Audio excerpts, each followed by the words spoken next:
अस्सलाम वालेकुम स्टूडेंट आज हम अपने फोरियर ट्रांसफॉर्म स्टार्ट करेंगे जो कि हमने पीडी में भी की थी। डेफिनेशन इस तरह बिल्कुल लाप्लास ट्रांसफॉर्म है। हम एक डोमेन से दूसरी डोमेन में जाते हैं और हमारे पास एक फंक्शन हो जो इंटीग्रेबल है -इंफिनिटी टू इंफिनिटी।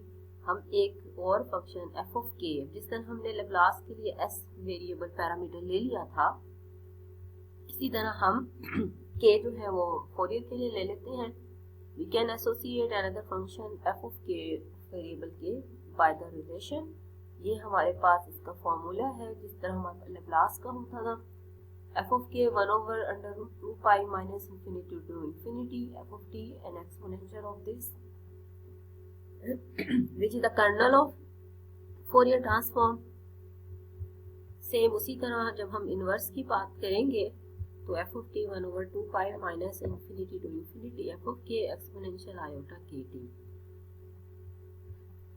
इसकी मजीद नेक्स्ट कंडीशन है जिस तरह हमारे पास लाप्लास की थी, सेम ये वही चीज़ है जो हमने जिस तरह लाप्लास की उसी तरह फोरियर है कि हम उसकी डेफिनेशन देखेंगे, प्रॉपर्टीज देखेंगे और डिफरेंट जो इनक्वालिटीज हैं वो प्रूव करेंगे। फोरियर ट्रांसफॉर्म कम एग्जिस्ट करती है। Fourier transform can be applied to any function F of X it is satisfied the following condition कि हमारे पास जो एफ ऑफ एक्स है वो एब्सोल्युटली इंटीग्रेबल हो। मीन हमारे पास ये फॉर्म जो है integral magnitude of f of x is convergent हो। F of x has a finite number of maxima and minima. F of x has only a finite number of discontinuity in any finite. Properties बहुत simple कि ये linearity को hold करती है Fourier transform. इसी तरह इसको हम प्रूफ देख सकते हैं कि अगर हम अपना डेफिनेशन अप्लाई करें और कंसीडर कर लें Fourier of A F of x plus D G of x, हमने इसमें सब्स्टिट्यूट किया क्योंकि ये वही इंटीग्रेशन है, इसलिए इंटीग्रल की सारी प्रॉपर्टीज को होल्ड करेगी। ए कांस्टेंट है, बाहर आ जाएगा एफ ऑफ एक्स। इस तरह जो है लीनियर प्रॉपर्टी फोरियर ट्रांसफॉर्म की होल्ड हो जाएगी। फिर सेम शिफ्टिंग प्रॉपर्टी है कि अगर हमने फोरियर ट्रांसफॉर्म लेनी हो किसी फंक्शन एफ ऑफ माइनस सी की तो वो इक्वल होती है इसके, जहाँ सी जो है वो रियल कांस्टेंट है। सेम उसी तरह डेफिनेशन में हम अपना फंक्शन सब्स्टिट्यूट कर सकते हैं। Change of variable variable substitution method लगाएंगे। एक हमने एक्साई ले लिया, एक्स माइनस सी के इक्वल हमने सब्स्टिट्यूट किया तो हमारे पास जो है ये इसके इक्वल बन गया। इसी तरह हमारे पास स्केलिंग प्रॉपर्टी है कि अगर हमारे पास सी एक्स एक्स के साथ कोई एक और कांस्टेंट रियल नॉन जीरो कोई कांस्टेंट मल्टीप्लाई हो रहा हो और एफ ऑफ एक्स उस फॉर्म में बन रहा हो तो फिर हमारे पास स्केलिंग प्रॉपर्टी के तहत फोरियर ट्रांसफॉर्म जो है वो 1/मैग्नीट्यूड of c and Fourier of k of c के इक्वल हो जाती है। ऑफ कोर्स कि सी हमारे पास यहाँ पे नॉट इक्वल टू 0 है। इसी तरह सेम डेफिनेशन में सब्स्टिट्यूट करके सब्स्टिट्यूशन मेथड के तहत हम इसको प्रूव कर सकते हैं।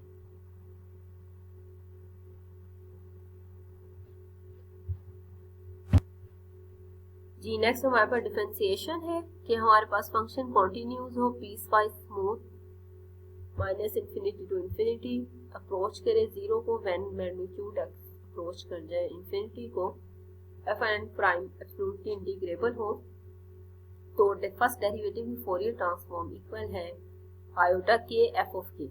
सेम जिस तरह हमने इसे लाप्लास में प्रूव किया था, हमने यहाँ फंक्शन की जगह उसका फर्स्ट डेरिवेटिव लिया, बाय पार्ट्स इंटीग्रेशन की। बाय पार्ट्स इंटीग्रेशन करके हम बहुत इजीली ये देख सकते हैं कि आंसर आएगा आयोटा के एफ ऑफ के। इसी तरह अगर हम इसको सपोज कर लें n-1 के लिए और उसका nth derivative piecewise continues हो तो nth डेरिवेटिव के लिए हमारे पास ये फॉर्मूला होल्ड करता है। इसको आप मैन्युअली भी चेक कर सकते हैं 2-3 और मैथमेटिकल इंडक्शन से भी। बेन हमने ये फॉर्मूला याद रखना है। जी नेक्स्ट हमारा कॉन्वोल्यूशन है।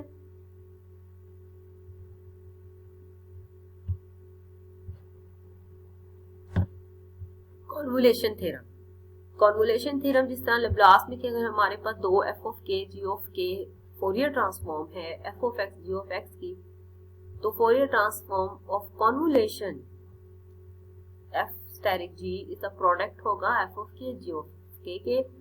जिस तरह हमारे पास फोरियर ट्रांसफॉर्म कम्यूट लैप्लास में ये कॉन्वोल्यूशन कम्यूट करता है और डिफरेंट प्रॉपर्टीज लेते हैं, इसी तरह ये फोरियर में भी सारी प्रॉपर्टीज को होल्ड करवाएगा, कम्यूट करेगा, एसोसिएट होगा, डिस्ट्रीब्यूटेड प्रॉपर्टी को होल्ड करवाएगा। तो ये स्टूडेंट हमारे हमने फोरियर ट्रांसफॉर्म की थोड़ी सी अपनी देखी डेफिनेशन। जो प्रूव है, जो प्रॉपर्टी इसके प्रूफ की है, इसको आप अपने हाथ से करके देखिएगा, फिर आपको ज्यादा अच्छा ये क्लियर हो जाएगा। जी हमारे पास कॉन्वोल्यूशन है दो इंटीग्रेबल फंक्शन का, वो इस तरह डिफाइंड है। अब यहाँ जो 1/2 अंडर रूट 2 पाई फैक्टर है, ये आम डिफरेंट जगहों पर इसको ये चूज करते हैं या इंक्लूड करते हैं या एक्सक्लूड कर देते हैं, और डिफरेंट बुक में भी आप देखेंगे कि कहीं ये होगा फैक्टर। तो इसके बेसिकल क्यों कि इसके होने से जो कॉन्वोल्यूशन की प्रॉपर्टीज हैं उन पे कोई इफेक्ट नहीं पड़ता, इसलिए हम इसको अपने आसानी के लिए या डिफरेंट सिचुएशन के मुताबिक इंक्लूड भी कर सकते हैं और एक्सक्लूड भी कर सकते हैं, क्योंकि कॉन्वोल्यूशन की प्रॉपर्टीज या डेफिनेशन पे इस फैक्टर का कोई इफेक्ट जो है इम्पैक्ट नहीं पड़ता। जी कॉन्वोल्यूशन थ्योरम देखते हैं हम।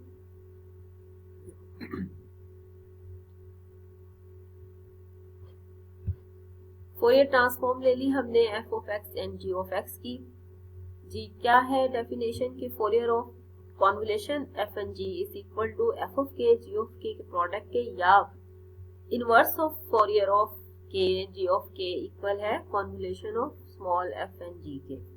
या अगर हम इसको इंटीग्रल की शक्ल में लिखेंगे इज इक्वल टू, ये हमने यहाँ पे कॉन्वोल्यूशन लगाया minus infinity to infinity F of X minus X I G X I of D X I and minus infinity to, ये पूरा फंक्शन है। हमने इसका फोरियर इनवर्स मालूम करना है, तो हमने यहाँ फोरियर इनवर्स वो एफ ऑफ एक्स की जगह पूरा कंप्लीट एफ ऑफ के जी ऑफ के आ जाएगा, एक्सपोनेंशियल आयोटा के आएगा एंड डी के।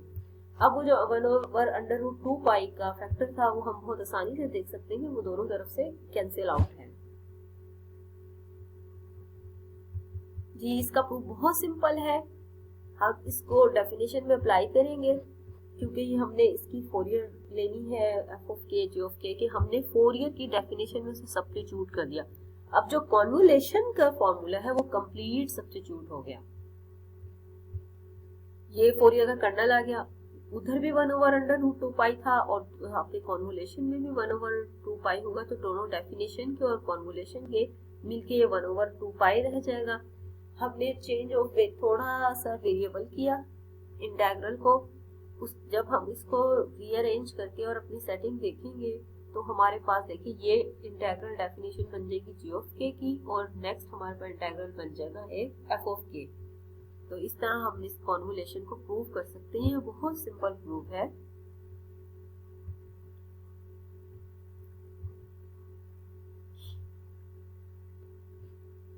ये जो डेफिनेशन की बात थी वो हमने लिख भी लिया। जी नेक्स्ट हमारे पास थ्योरम है कि अगर हमारे पास f of x piecewise continuously differentiable है और एब्सोल्युटली इंटीग्रेबल है, तो एफ ऑफ के बाउंडेड होगा, एफ ऑफ के कॉन्टिन्यूस होगा। सबसे पहले हम अपने बाउंडेड की देखें। It follows from the definition के mod of f of x less than equal to, ये हमने मॉड की अपनी प्रॉपर्टीज यूज की। ये वैल्यू हमें पता है कि वो 1 के इक्वल होती है। हमारे पास इंटीग्रल आ जाएगा 1/2 पाई एज इट इज रहेगा एफ ऑफ के डीएक्स। अब ये हमारे पास जो है कोई कोई कांस्टेंट आंसर देगा, तो इस तरह हमने इसको प्रूव कर दिया कि ये बाउंडेड है। दूसरे प्रूफ में हमने से क्वांटिटी प्रूफ करनी है, तो क्वांटिटी के लिए हमने कंसीडर कर लिया f of k plus h minus f of k less than equal to magnitude 1/2 pi minus infinity to infinity. हमने वो डेफिनेशन जब सब्स्टिट्यूट की f of k plus h के लिए और एफ ऑफ के लिए, तो उसके बाद हमने उसको सिंप्लीफाई भी कर लिया।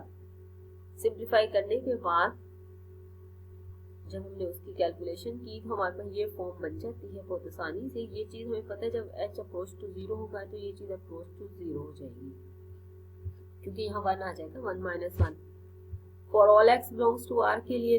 तो इस तरह हमारे पास ये चीज जो है जीरो को अप्रोच कर जाएगी। दिस शो दैट कि आपका एफ ऑफ के जो है वो कॉन्टिन्यूस है।